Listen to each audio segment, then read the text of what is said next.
فهو الكريم المنزل وقل قال الله جل جلاله والمصطفى الهادي ولا أتأول. فإن الله لا يحب الكافرين إن الله لا يحب المفسدين فإن الله عدو للكافرين. Is Allah saying kufr in any of this? It's kuffar. Without walaa and baraa, there's no aqidah, there's no tawheed, there's no la ilaha illallah.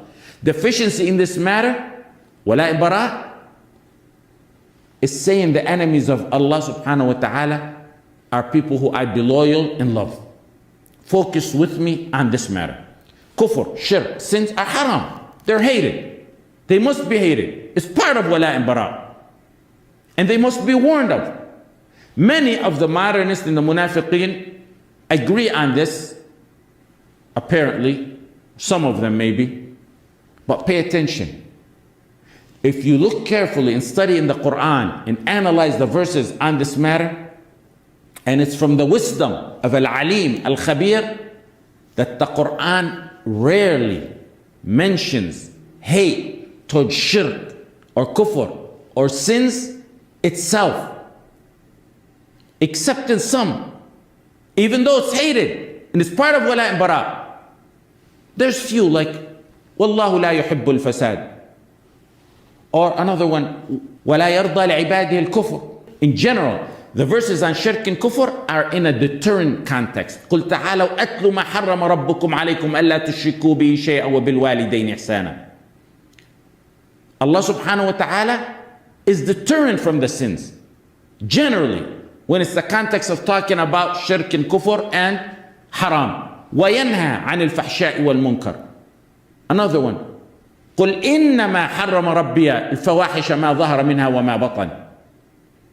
Your tawheed is not tawheed without despising shirk itself. Yes. Yet the overwhelming majority of the verses are focused on mentioning the despising of kuffar themselves, even though despising both is part of walaa and baraa and part of Islam. The focus is on despising the mushrikeen and kuffar themselves. And that is exactly the opposite of what the surrenderist munafiqeen are doing today. And they have an agenda behind that. If there was no verse in the Quran on the baraa from kuffar themselves and what they worship other than what Ibrahim alayhi salam mentioned, it would be sufficient, more than sufficient. قد كانت لكم أسوة حسنة في إبراهيم والذين معه. You have an example, an excellent example in Ibrahim and those with him. إذ قالوا لقومهم إنا براء منكم ومما تعبدون من دون الله. They said to their people, we fully disassociate ourselves from you. إنا براء منكم. We free ourselves from you. إنا براء منكم. We disown you. إنا براء منكم. We shun you. ومما تعبدون من دون الله. And we free ourselves from your shirk. We disown. ومما تعبدون من دون الله. We disown ourselves from your shirk. ومما تعبدون من دون الله. We shun your shirk. So it's them and their shirk. Emphasis on top of emphasis. كفرنا بكم. We reject you. We do baraa from you. We do baraa from you. Shirk and mushrikeen, to a muwahhid, he despises and hates both. إنا براء منكم ومما تعبدون من دون الله. And Allah subhanahu wa ta'ala said in the beginning, you have an excellent example in Ibrahim. Someone will say, well, they shunned them, they hated them, and they said that because they abused them.